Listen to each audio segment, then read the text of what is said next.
fantastic. Thank you. I'm just happy to be back into the studio. I know. Yeah. I have some absolutely wonderful news I want to share. It means like the world to me. I got a cortisone shot in my heel on Friday, and I finally walk like a normal person for the last 10 months. I am super, super excited to be normal again. Yeah, it's I just kind of didn't realize life-changing. it was life restoring to have my no pain in my foot anymore, the plantar fasciitis, and then the doctor said they have developed bone spurs, and I did scream out when he injected my heel. A few profane words flew out of my mouth. Sailors would have been proud. And I did implore the services of lots of baby gods to help me through it. But it's so worth it. It was worth the pain. I'm like, why didn't I do this months ago? But yeah. Well, yes, we spent some time together over the weekend, and it was a brand new Michelle. You were Walking no longer like a regular person. Yeah, you were. Yeah. We were running all around town without any kind of problems. So it's amazing. I didn't realize. I mean, I knew I was in pain, but now that it's gone, it's like, yeah. How did I survive that?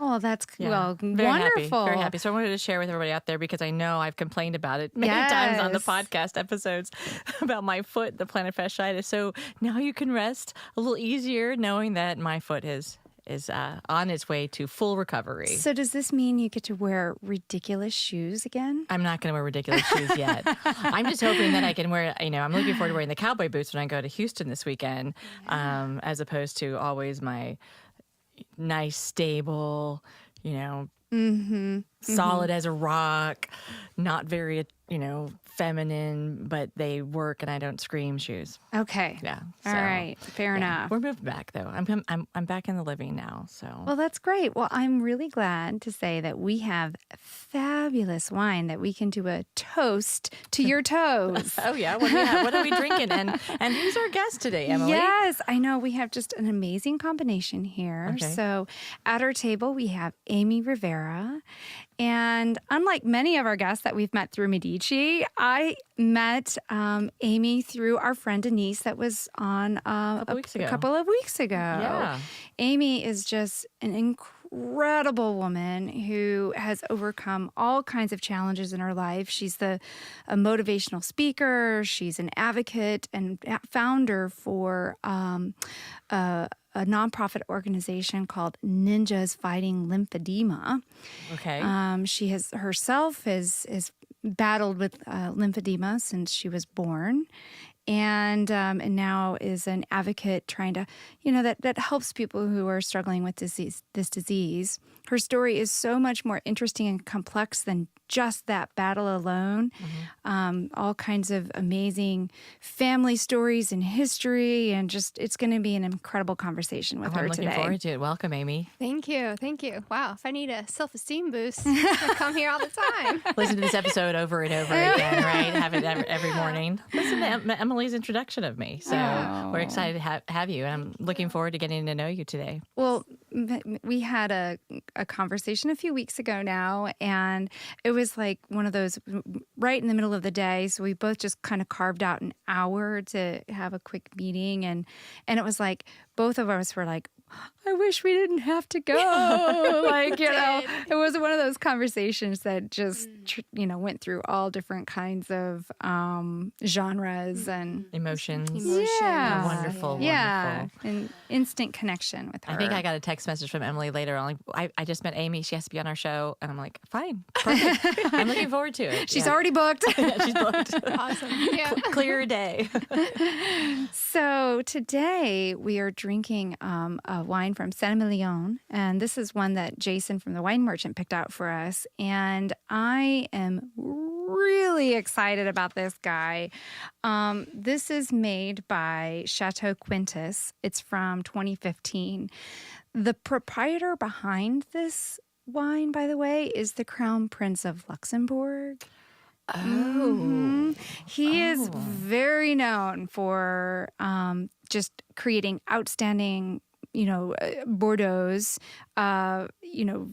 really kind of at a, what's the word I'm looking for? It really kind of sets the prize, He's known for Chateau Haut-Brion, Premier Grand Cru class Bordeaux. So really, really high quality stuff. The neat thing about this particular bottle, and something that I think he does consistently, is that he provides wines that are high value wines, really great, lovely wines, but like bang for the buck. Okay. So this one is $26 at the wine merchant, which for a wine of this caliber, it's a tremendous price. When I was doing some research on it earlier today, I was finding prices in that $45 price point for this same bottle. Nice. So, Well, I'm going to ask a silly question. When you say Saint Emilion, what would somebody actually who's not familiar with that title? I mean, because people are looking for Cabernets or Bordeaux or Syrahs. I mean, but you see Saint Emilion, what would they expect? well, Saint Emilion is a region in Bordeaux. Okay. And So it's going to be like a red, or it could be. I mean, it all depends, because there's white Bordeaux also, Okay. but. This one is a blend of red grapes. It's 45% Merlot, and then 32% Cabernet Franc, and 23% Cabernet Sauvignon. Okay. And I think that this tastes very typical of a great Bordeaux from the Saint Emilion region. I get a lot of cassis and blackberry and kind of strawberry jam notes from the fruit side of things. But like right off the bat, I get this butterscotch and this kind of vanilla and cocoa, which was very surprising to me. Little tobacco. There's a little mintiness that you often get from this region, some of that rosemary, minty kind of thing going on.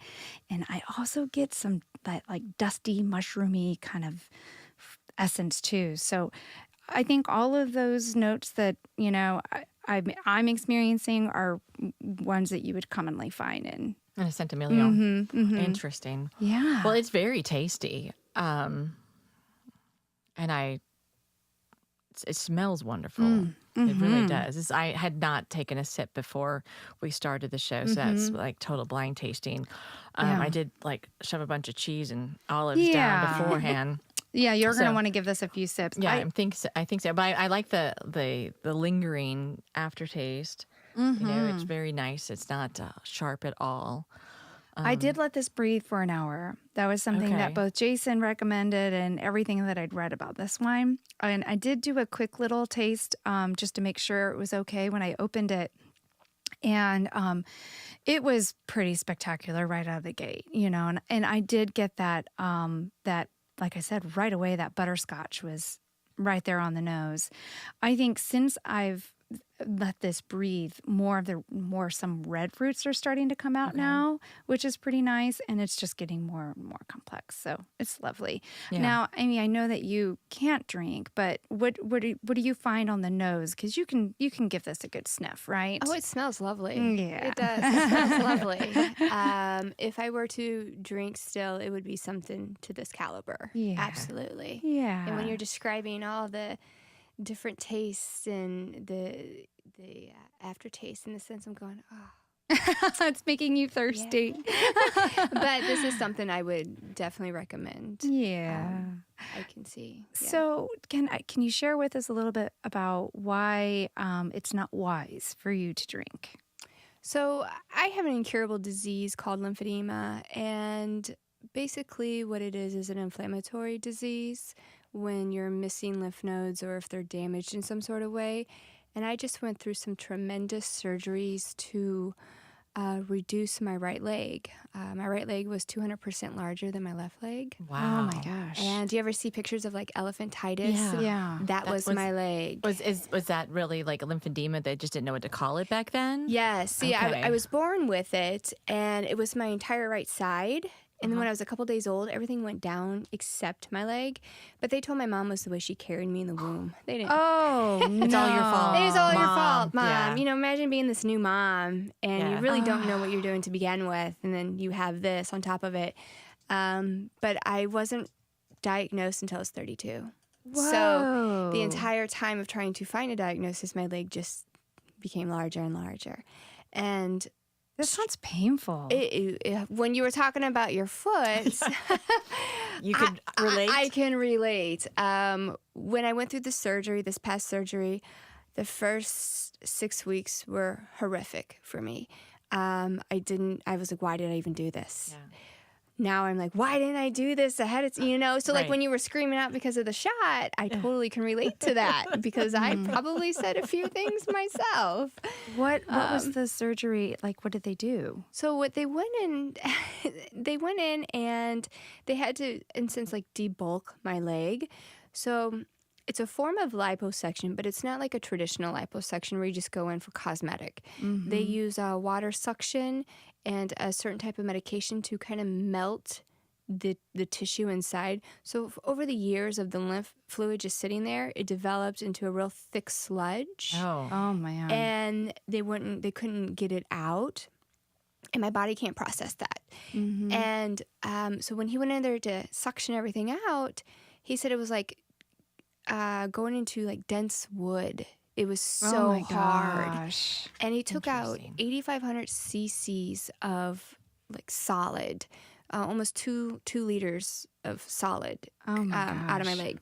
And then at that point, when he got everything out, of course I had extra skin and so forth. So he had to cut 15 inches of skin. I had a tummy tuck on my leg. Oh my gosh. So I have an incision from my knee all the way down to my ankle. And yeah, he cut all that off because it was, You're just flapping. I was just Right. flapping Yeah, and and it's- it was dead to begin with. Yeah. He said when he cut me open, so I have like different layers, of your fascia and your muscle and so forth. He said they were all intertwined and combined because it's like when you put your hands, let's say you're a mechanic and you work all the time and your hands become thick to protect themselves. That's what the inside of my leg was doing, was becoming thick to protect it from that fluid buildup. So for you, it was after birth, it was just the leg that continued to bother you, or was still all over, but it was just your leg was the worst? No, it was just my leg, Just your leg. which is a phenomenon in itself because normally it will spill over to a different part of your body over the years. I've never had it anywhere else. Knock on some wood. Knock here. on some wood. Yeah. I'm really blessed because of that. And so it can move around. It can, and- okay. absolutely. It can move to your stomach, your other leg, your arms. There's a primary gal that I talked to from the UK, started in her leg, and now she has it in all 4 limbs. And she's very accommodating. Like, she takes care of herself. She is very compliant. But that's just the stage of the disease. So it amazes me that it took so many years to diagnose you. Is that because people are just starting to understand the disease? Is it getting misdiagnosed? So it is definitely getting misdiagnosed. There's over 10 million Americans who suffer from a form of a lymphatic issue or a disease, and hundreds of millions worldwide. However, we're told you're fat. Yeah. We were told it's just fluid, take a water pill. I even had a doctor, bless his heart, that's what I'll say. Sure. I even had a doctor tell me that I was insulting his intelligence by diagnosing myself because there are 2 reasons why I didn't have this disease. One was I wasn't old, and 2, I wasn't fat. So when I showed him my leg, his mouth just dropped, but that showed me he didn't know anything Right. about lymphedema. I mean, there are people in the celebrity status who have it, who are very open about it, and there are others who are not. Kathy Bates is very open about it. She has lymphedema in both of her arms because of breast cancer survivor. She's one of our biggest advocates. I will actually be speaking with her in June in California about it. Oh, wow. I look up to her not just because she's an actress, but because she's a voice for us. Right. But then you have people like Kim Kardashian, who, people want to say her butt is fake, or they want to say she has all this, different surgeries that enhance that. The reality is she has lipedema, but she does it. She monetizes off of it, and Okay. it's her identity, it's who she is. And of course she can go get the liposuction or go get Like a the maintenance treatment, thing a for maintenance it. thing for Because it. if you had not had the surgery, would that have ended up becoming a life-threatening thing for you? Oh, Or yeah. like an amputation of your leg? I mean, I've thought about that. I've thought about actually amputating. I've asked a doctor to do that at one point in time. Because the pain was so great, or just pain. accommodating it was a challenge, or I had an extra 35 pounds just on one side on a leg. and a leg. And I technically was supposed to be in a wheelchair by the time I was 35. I was told I would be permanently disabled. And that just angered me so Yeah, much yeah. that I knew I had to find a reason or a doctor to even help me. But if I wouldn't have had the surgery, I would have been disabled. It was like inevitable. Inevitable that there was nothing I was going to be able to do. And is this a permanent fix, or is it a kind of like, well, we're going to do this and see how it goes, and you might have to come back in a couple of years and do it again? Right. So there's 2 stages to the surgery. There's also, so after you, like, let's say you clean out the plumbing, you get everything cleaned out. Now we got to fix where it's damaged. And so we're talking about right now doing a lymph node transfer where they'll take nodes from other parts of my body and transfer them through my leg. And I've had that done once, but because the surgery was so new, that things were done backwards. And it wasn't the surgeon's fault, and it wasn't really anyone's fault. It's just them trying to figure out how to fix this. Okay. I did reduce like size, maybe like 20%. But because I had all that other junk in there, it damaged the transfer. Okay. So now that we have it all out, we're looking at doing another transfer. However, I'm just going to play it by ear, because if I can stay where I'm at with just wearing compression for the rest of my life, far better than better than what I was dealing with. Yeah. So it seems risky, like taking lymph nodes from other parts of your body seems like that could open that up to exposure for this problem. And it could. So I have to have a series of tests done to see how many lymph nodes I have, where they're at, how they're functioning, in a sense, before I can even proceed with the procedure, just to make sure I'm a really good candidate for it. Do people ever, are there lymph node donors? Like, does that exist? I mean, we know about all the various organs that can be donated. They're working on it. Yeah. They're also working on like stem cell transplants. Yeah. And I mean, they're working on a little bit of everything. Is this a genetic autoimmune disease? It is. Okay. It so is. do you have any idea who in your family may have had it? So after I finally was diagnosed, I went back to my entire family. And lo and behold, my great-great-grandmother had it, and then my great-grandmother had it, and now my grandmother has developed it. My mother does not have it, but I do, and then my daughter, who's 18, has the lipedema and lymphedema component. So she has the Kim Kardashian and the lymph fluid issue on top of it. Wow. So it is a genetic. They found which chromosomes are mutated. They've got it down to when they're mutated. They've come a long way compared to it was the way you carried her in the womb. Right. Well, That if type of you situation. just slept on the other side of your body, she'd been fine. Right, Yeah. You right. you kept sleeping on your right side, and everything just pooled right there in her little body. Can you imagine the guilt Yeah, that my mom horrible. Carried with her Carried with for her. a long time, especially Right. since she didn't show any signs of it. Now Yeah. you who have had it, and you are aware for your daughter, and you know what to say, what to do, treatments for her. I mean, how did you cope in high school? It's funny you asked me that. I'm just thinking about how. I didn't really cope. Although I found myself to be, I was very nice to people. I always made sure I was very kind because I was made fun of in high school. I was bullied in high school. Yeah. But that turned into, I wanted to be a different person. I didn't want to be known as the girl with the big leg anymore. So I decided to enter pageants. And Yeah, because that's going to be better for you, right? Right. Yeah, because there's a way more supportive organization. Right. Listen, I don't even know what teenagers, they know everything. You can't tell me Yeah. anything at this age. But so I decided to do it, and everyone was totally against me. My own parents, friends, and looking back, they were just trying to protect me. Yeah. But it angered me again. You know, this anger word keeps coming up because when you tell me I can't do something, I'm going to show you that I can do it. So I entered the pageant, Miss Junior America hostess pageant for the state of Missouri. And lo and behold, I won. Oh, wow. Oh my gosh, that's I won. great. So I thought if I won this crown and I won this sash, and the sash had a different title. So I needed that title to make me feel better.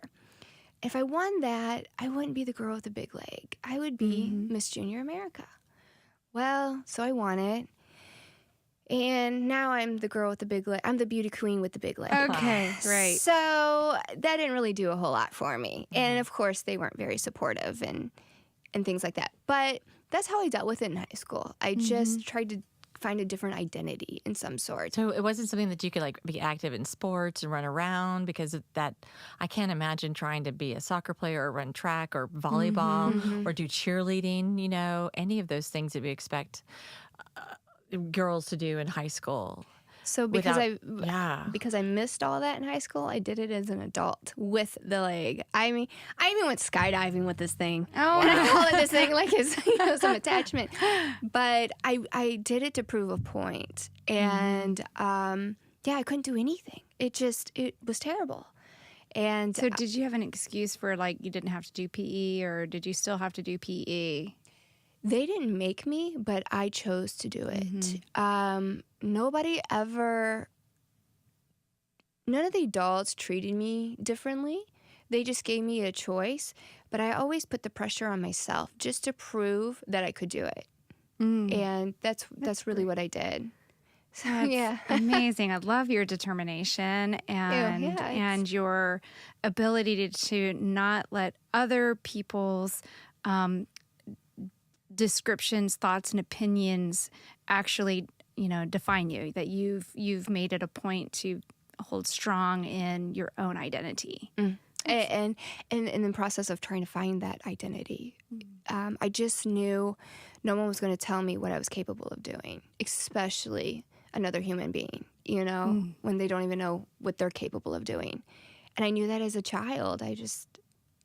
I don't know how I knew that. It was just it was the way I coped with it. Did you have good family support? Were they part of what gave you that extra boost of confidence?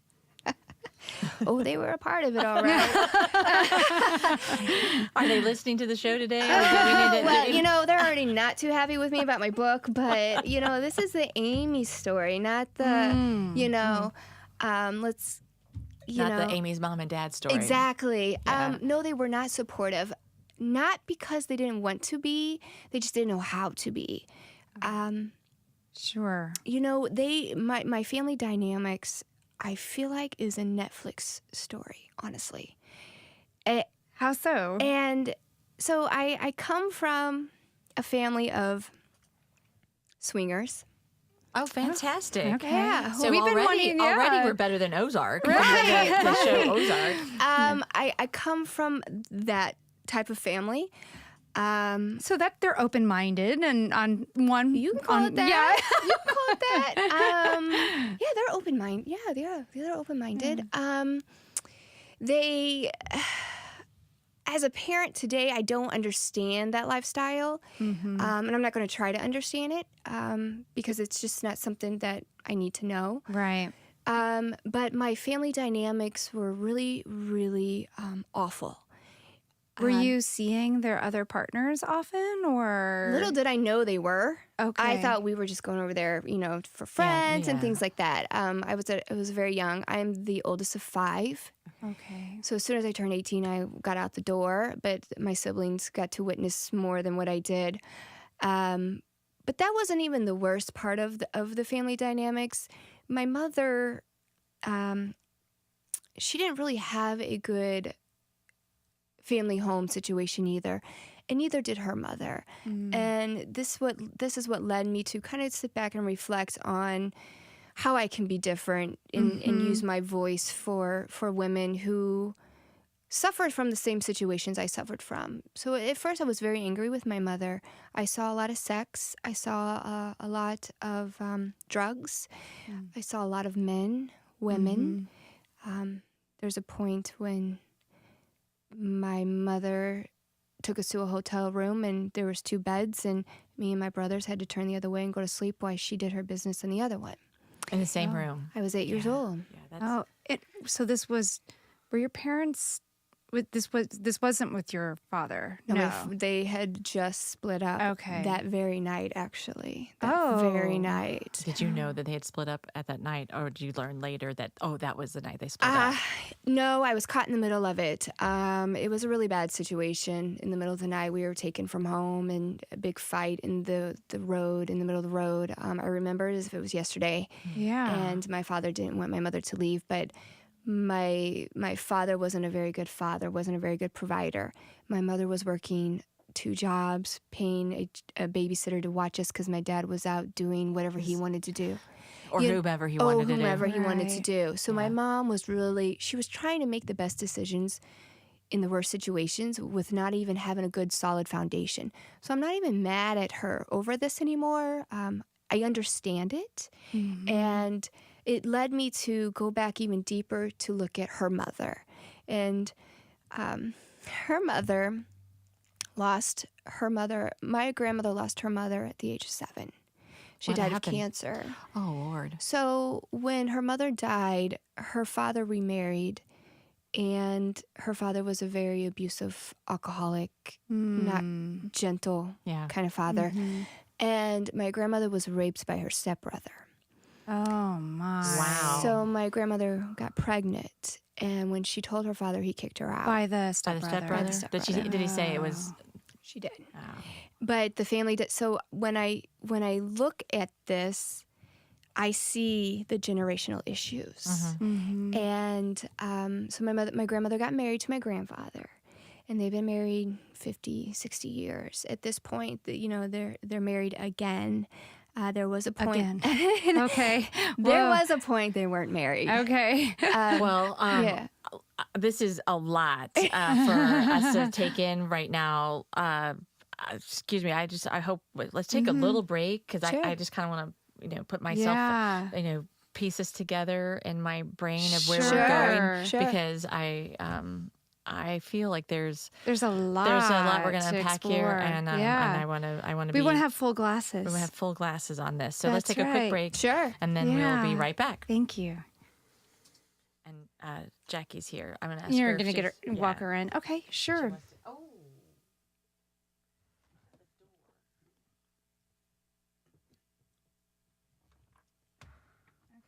get some refresh glasses going here. Am I talking too much? You're doing great. Don't Okay. worry about it. No, it's all very, very fascinating. They're damaged in some sort of. Oh my gosh. And do you ever see pictures of like elephantitis? Yeah. Yeah. Ben? Yes. See, Okay. I was born with it. You can share it all, all of the layers of it, because it's like, I'm almost wondering, it's like, did your mom have a sex addiction? Well, she Or- did. And she did. Oh, I can take some more. Yeah, she grew up seeing it, and it's 200% larger than my left leg. Wow. Oh my gosh. And do you ever see pictures of like elephantitis? Molested his children. Not my grandfather, but my great grandfather. So was your mom molested? My mom and her siblings, they all were. They all were. So then All the time. Listen to this episode over. I'm looking forward to it. she's Yeah. already booked. That's lovely. If I were to drink still, it would be something to this caliber. Yeah. Absolutely. Aftertaste, in the sense I'm going, oh. It's making you thirsty. But Right. Yeah. So can you share with us a little bit? Hi, Jackie. You're welcome to grab a seat here. her father remarried, and her father was a very abusive alcoholic, not gentle Yeah. kind of father. And my grandmother was raped by her stepbrother. Yeah, my family's, they're already upset with me, so. Did we give Sam any wine? Oh, here comes someone right Oh, now. Jackie's moving herself out of the shot. Yeah. Oh, there's the... Good idea. Whoa, whoa, whoa.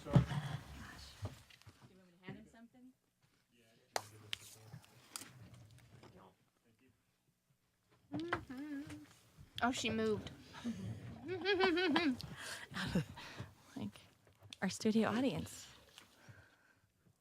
Okay, so I want to open it back up. You never did give your description, so let's get your description. And then I want to kind of reel it back a little bit. I'm going to ask the question about the sex addiction, which I think will help fill in the gaps on that. Tie it in. Tie it in, exactly. Oh, because I'm about to make it very funny. Oh, go for This it. is the kind of wine you can drink with a whole lot of people. You can make it as funny as you want. You can drink it with your girlfriend or your boyfriend or both at the same time. Depends on what kind of party you're having. What kind Right. of party you're having? Hopefully with the Prince of Luxembourg. Okay, I'm ready when you are.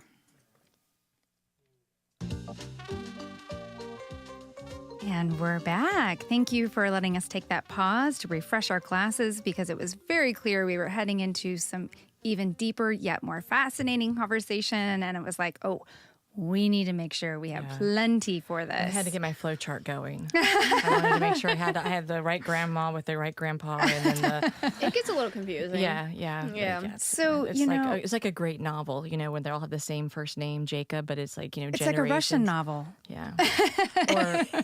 Or it's a Gabriel Garcia Marquez Yes, story, that's true. Definitely. So we were amiss as we keep to. We just jump right into our We do. guests We've been kind of and their doing this, stories. and then we haven't been getting your description, and so it's time. It's time for the Michelle description of this wine. This is a really good wine, and it's a wine you want to share. Okay. with you can drink it with your girlfriend or your boyfriend or your girlfriend and boyfriend at the same time. Your husband and your lover at the same time. Your husband, your lover, but I would, it's definitely, it's quite good. And I mean, if I was going to say what kind of panties it is, it would be like, edible. Right. There it is. There you go. We'll work with that. We'll get that Instagram post going up, right? That is a But it drop. goes with the story right now. Exactly. That It does. was a drop the mic moment, or should I say a drop the panty Drop moment? the panty moment. I'm just hoping that the Prince of Luxembourg is actually listening to this and wants to drink it along with Yes, he with could be a us. part of the party for sure. I wonder if he's happily married. I'm going to do some Google on We that. can find out. Yeah, we can we'll Google. tag him on the Yeah. on the tag him. episode. But it's quite lovely, this wine. That's Thank you, good. Jason, the wine merchant, for recommending it to us. So, Amy, as you're kind of talking about just the complexities within your family, it made me wonder, is there, kind of going back to your mom a little bit, did she have some sort of a sex addiction? Like, here she is on a very difficult night. Her and her husband are splitting up and she's leaving the family, yet she still has sex that night, with a partner next to all her children, which makes me think, ooh, is there an addiction? And usually that means there's some other form of abuse going on. So what is your insight there? So when I started to heal myself, I went back to see what triggered that behavior with her. And I saw that not only did she have a sex addiction, but she was abused as a child. Okay. And Sexually abused. I'm sexually assuming. abused. Yeah. Okay. And so were her siblings. And it goes back to my great-grandfather who's done these things Oh, my. to his own family. And the abuse was so horrific that I had an aunt who committed suicide. Lord. Oh. And when I was an infant. Okay. But that's the type of situation she came from. So like I said, I can't be really angry with her, but my heart breaks for her. And I actually see this more common than what you would think in young women and women going through these type of situations. But it didn't just stop. She didn't learn her lesson. She didn't learn how to live differently. She just continued to live that same generational cycle of abuse. So the next husband she married, that's when she became a swinger. Okay. Okay. So Well, because for her, I would venture to say that sex was a transactional tool for her, possibly. absolutely. And for a lot of people, and being an abuse victim, you can separate yourself from what's happening to your body. You can departmentalize. you You, don't- know, yeah. you can. Yeah, absolutely. So, Absolutely.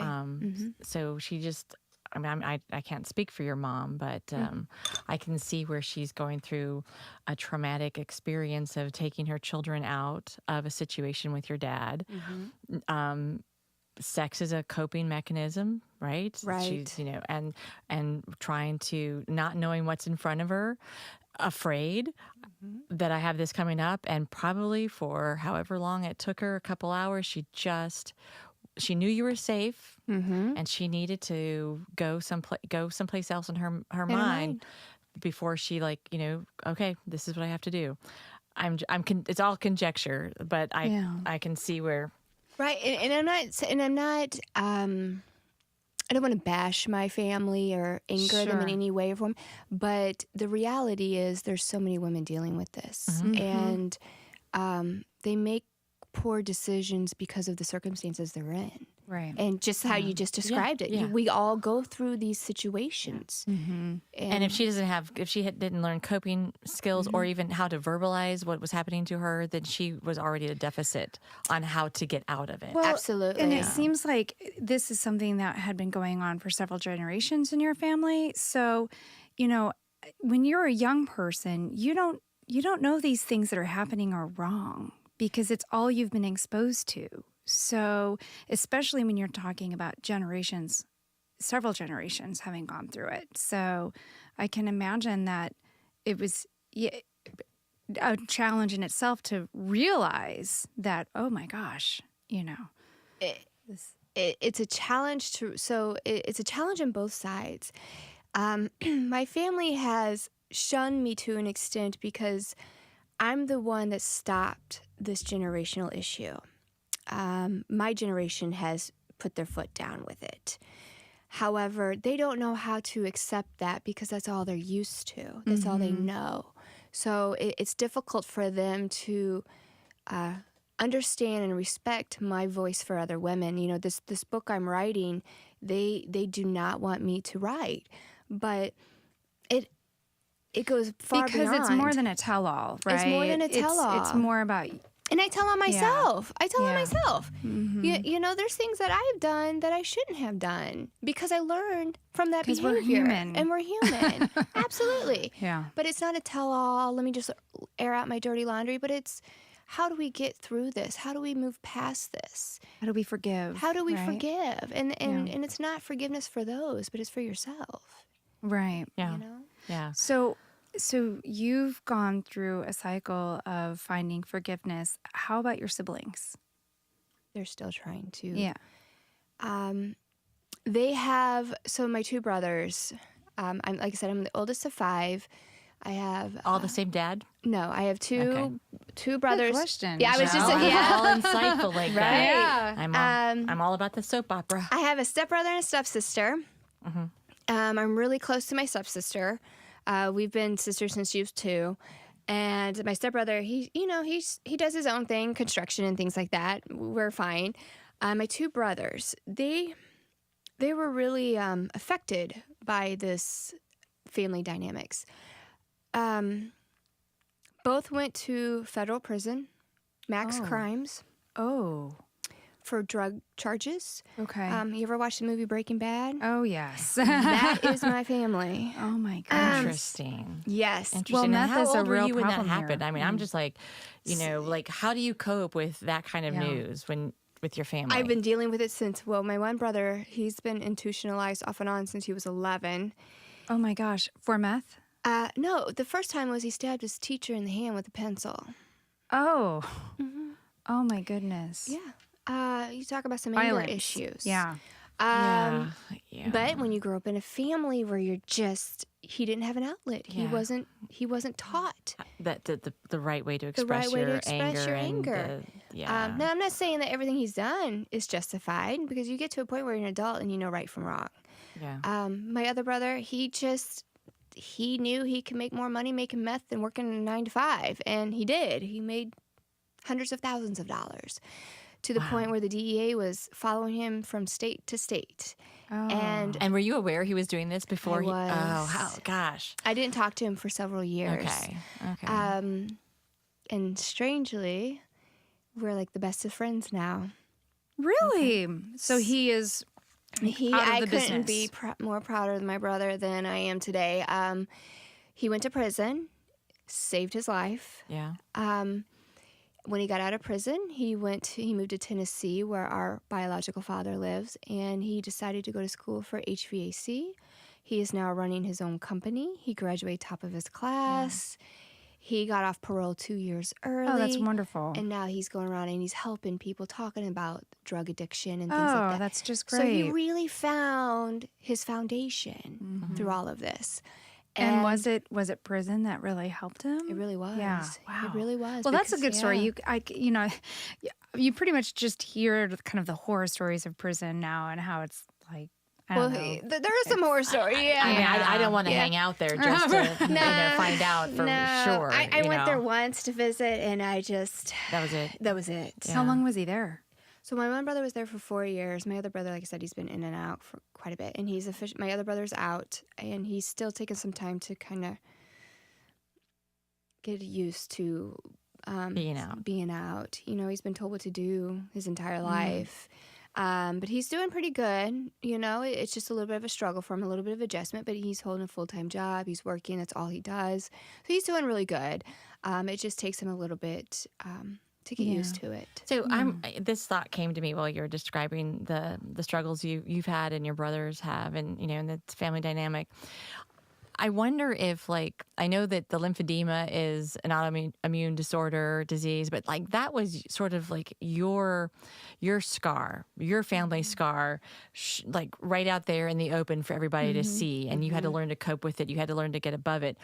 I almost wonder if your brother's scars were so internal that they couldn't just hey, something's wrong with me and I need help. And it's so funny you say that, because I've thought about that so many times. Yeah. How did I survive this whole family dynamic and not fall apart in a sense? And I wondered about that. Was it because I hid behind the lymphedema? The lymphedema is the one that,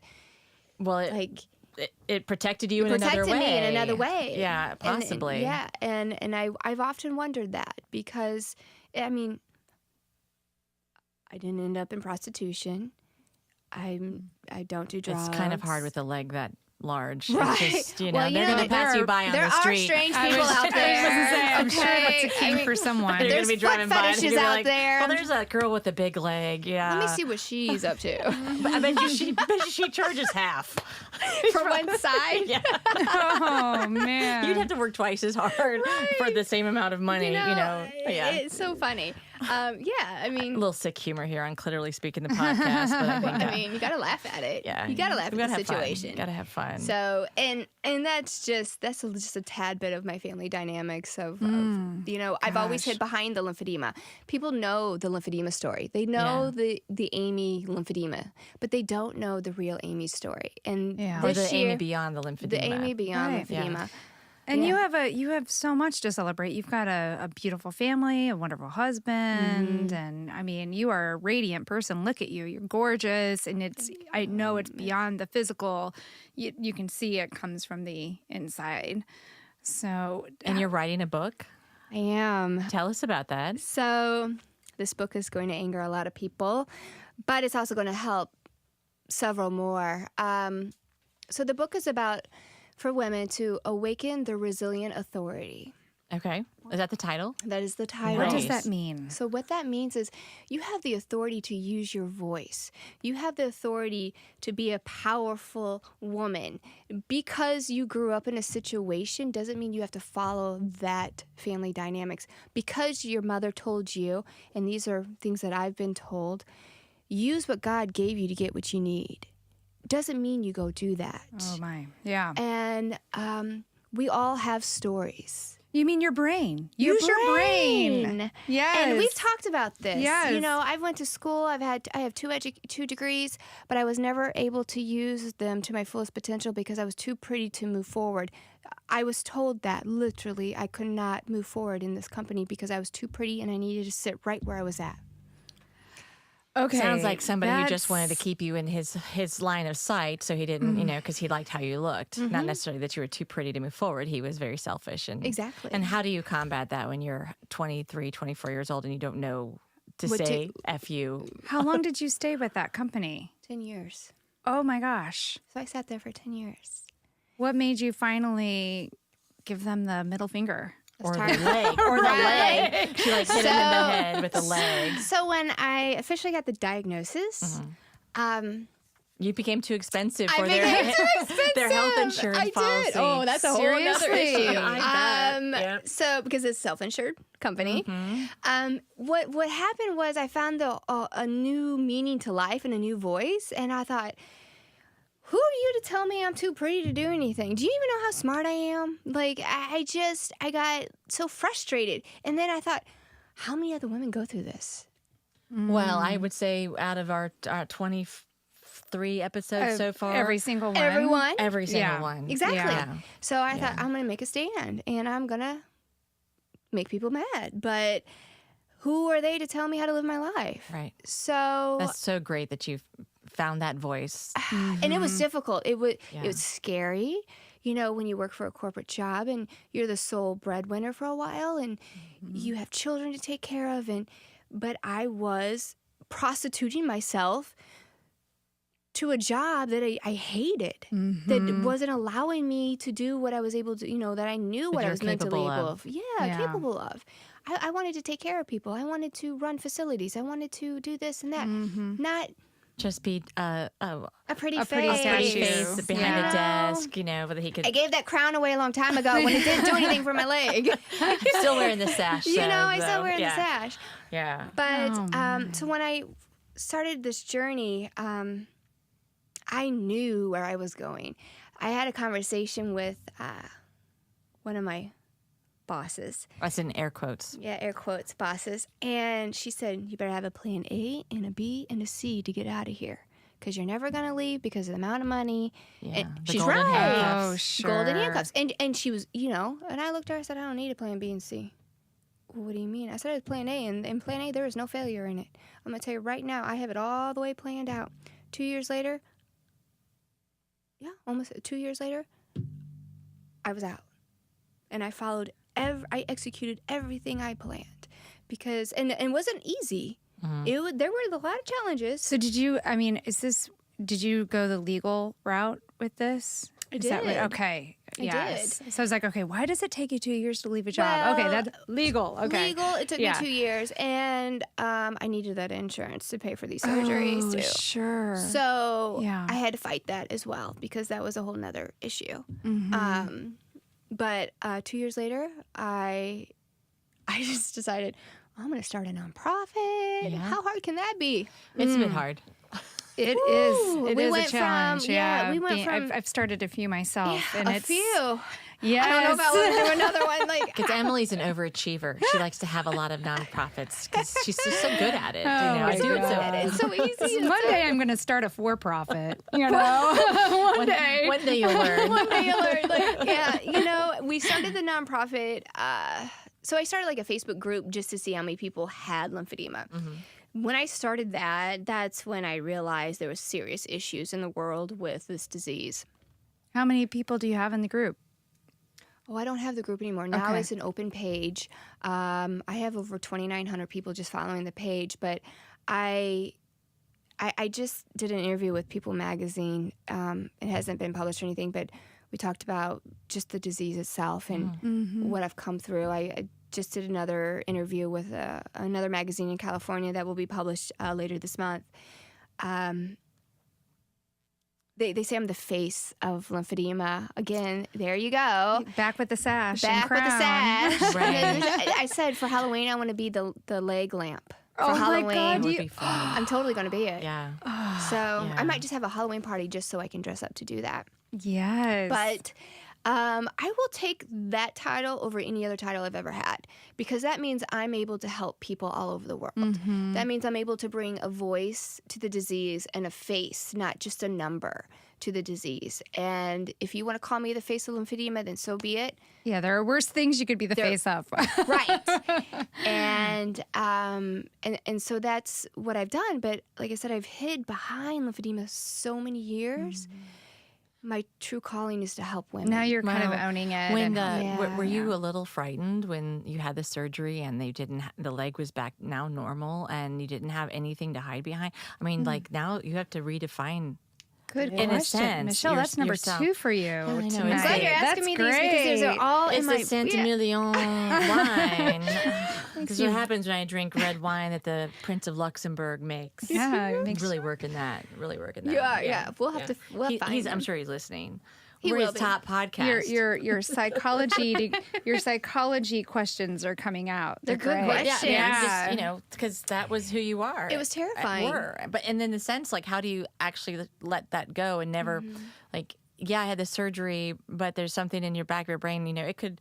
What if it manifests in, on my right arm? There's a little bit of fear there. Yeah. But you want to let it go, and you want to step as far away from it as possible.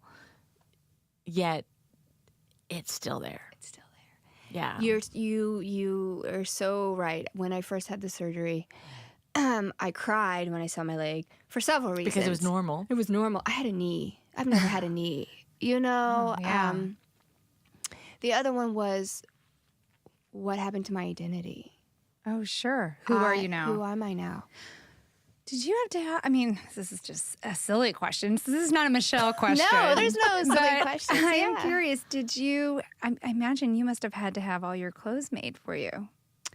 I just wore workout clothes most of the Okay. time. That would be an Emily question. She is very fashion forward. She would worry about how. Well, no, you do because I would have been like One leg, sweatpants. 30 pounds right larger. Never. you know. This is the first time I've been able to wear jeans. Like, Oh.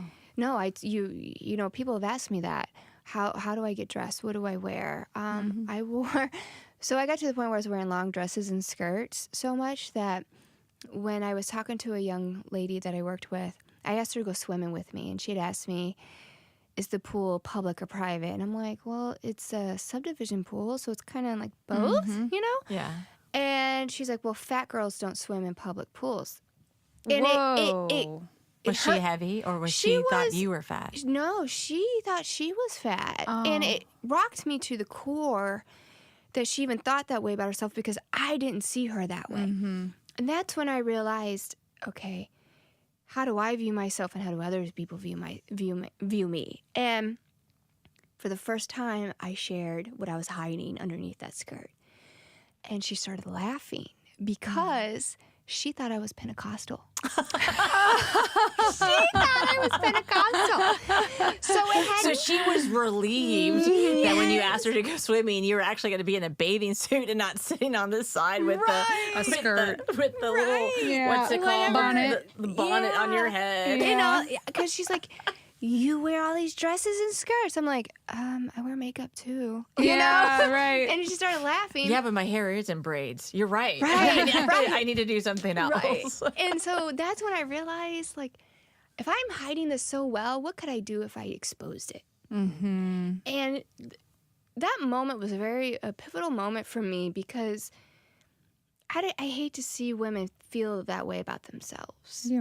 Right. And she's a beautiful woman. Like, I never would have thought that. I mean, I think it's a challenge that just, again, like all women struggle with, really celebrating our beauty. No matter what it is. Right. No matter what. We And focus on our faults. Right. And I just did a post about, so now what I'm doing is I'm taking bits and pieces from my book and I'm slowly putting them out there. Right. And I did a post about being bold and loving yourself and really what that meant. And how do you give unconditional love when you never received it?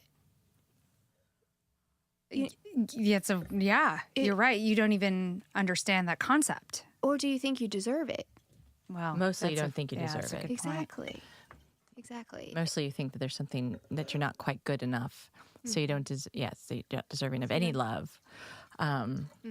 Yeah, I've been listening to a lot of mindset, YouTube videos, meditation kind of things, and one of the tenets that keep coming up is that we know when we're born, everything is right there. And you as a baby, you know you are good enough. You never even think anything else. And you know that if you lay there and cry, I mean, we're talking generically, there are some people that are not good parents. But, if you lay there and cry, someone's going to come along and take care of you. They're going to give you attention. You don't lay there and go, oh, I'm not deserving of my meal. I'm not deserving of the love that these people are giving me. So that mindset is learned. It's learned, and at some point as a child, you internalize that. Or I'm saying you as listeners and in general. And so as I'm listening to these meditations and discussions and thoughts and self-esteem and there's so much gravity as a parent. I mean, we have stuff that we are we have to overcome from being somebody's child, and then when you have children, if you can recognize that power of your words and what impact that'll have on your children, and change the family dynamic, change the traditional trajectory of the Riveras or the Dohertys or the Lanes, and your children are going to be so much better off for it. And I know, I was listening to this stuff, and so I let my kids know. I was like, hey, sorry, I didn't mean what I said. I want you to know I recognize that I probably have said some things during your adolescence, your growing up, that might have hurt, and I didn't realize it did. So, I want to say sorry now.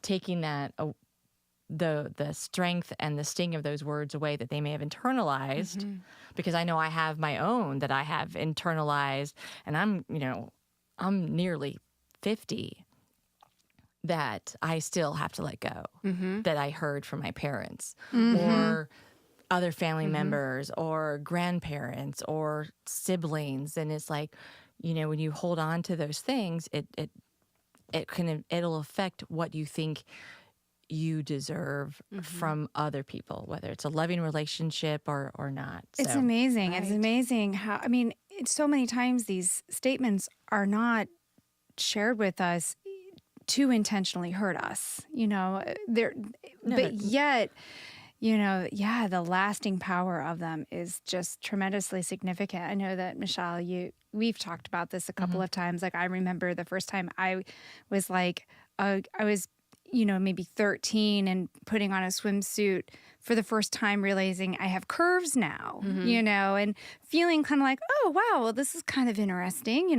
I didn't know how to think about it, because it was the first time in the summer and that I put a suit on. I was like, wow, well, my hips are fuller, but I was looking at myself and I was like, oh, trying to get comfortable in your newly womanly like skin. Yeah. And I was like, okay, well, I think this is okay. It doesn't mean I'm fat. This is just different, And I was told at that point that, oh, no, that is fat, because just reach your hand behind your leg and pinch it. Whatever fits in your hand is fat.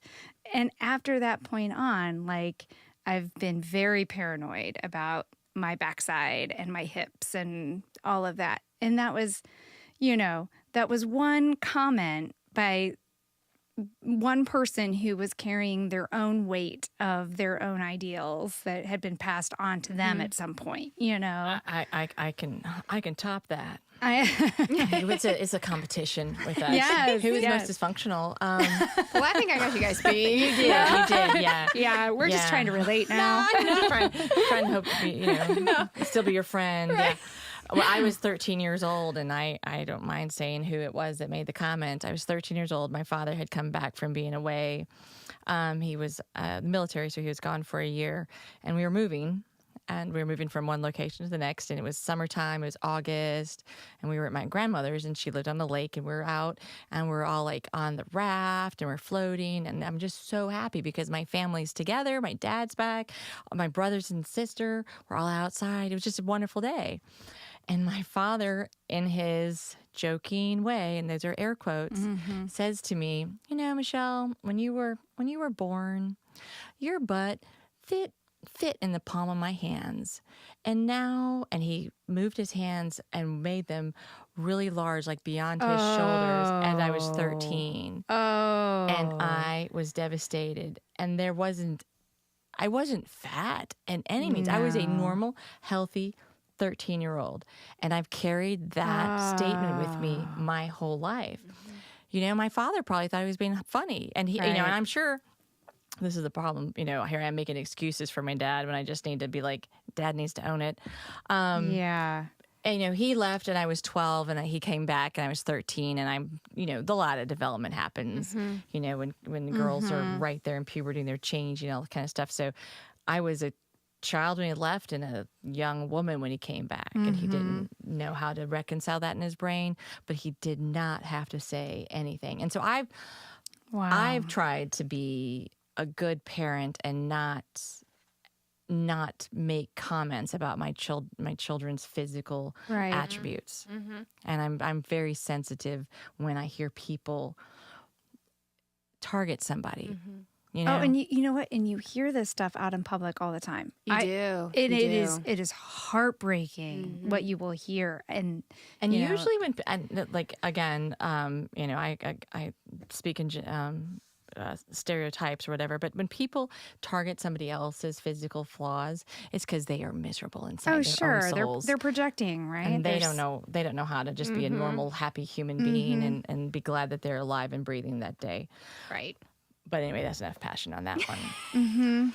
No, very true. Oh, wow. Yeah, this has been absolutely wonderful, Amy. You've got the book coming. You've got some interviews. You're doing a podcast soon. You have a website, yes? We have the Ninja site. We're building the Amy Rivera. Like, this is so very new for me to share my story that this year is really where I'm really going to come out and just share it. Well, we would love to have a link to whatever ways our listeners can reach out to you.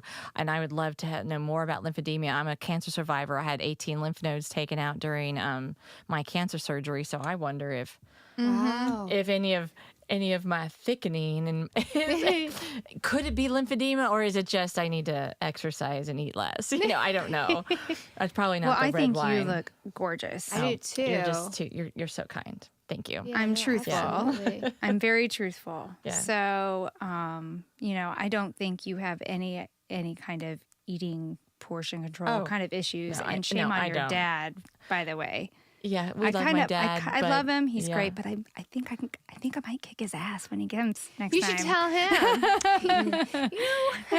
You about used to be. I know. No, actually, this is how I get back. I just have a podcast and tell the nation. Sorry, the international world, because we do have listeners from all over the globe. So, that's just how it is, Dad. You know. Yeah. I know we're getting close to wrapping up, but I do have one question left that I want to ask Amy about, because as we were trying to get our mics all in position before the show started, we were catching up a little bit, and we were talking about your niece that you had adopted. That is now back with. She lives with me. Okay. I'm just introducing her back in. Okay, together. so I was just curious. I wanted to ask you a little bit about that, just if we can spend like 2 minutes. Sure. I just wanted to learn about how that's going, the introduction process, how you're feeling about that. I can imagine that can be very conflicting and. It is. Yeah. Yeah, it is. Raising her, she's always known that she was my niece. Because you got her when she was how old? She just turned 3. So is this one of the brothers that went to prison? Mm-hmm. Okay. Mm-hmm. Which one? The one that The one that's still kind of out? struggling. Okay. Yeah, the one that's been in and out. Both her parents went to prison. Her mother robbed a bank in Clayton and fled to Mexico. Oh. And, wow. Well, we have to change it from, this can't be Ozark. We have to come up with another name. So kind of like, It's, I can't even believe she did it. Is she still, was she ever found? Is she still in Mexico? Yes, she was found. She was transferred back up here. She did her, her couple years in prison, and she got out. Just 2 years for robbing a bank? I think Do she you did get like to keep 3. the money? Yeah, right. No, I know. And she didn't even get a whole lot. She didn't Oh even my get a whole gosh. lot. Wow. Because she just wanted the gift cards. Right. She walked in with I don't even know what she was thinking, but she walked in with a thing around her head and Like the nylon, the pantyhose over but her it was face. around her head. Yeah, And she was watching Raising Arizona. That's probably where she got her idea my from. God. she, And I'll take these Huggies. Thank you. Thank you. Exactly. And she just walked out like nothing happened and got in the car and they drove off. Didn't even change the license plates. Nothing. Right.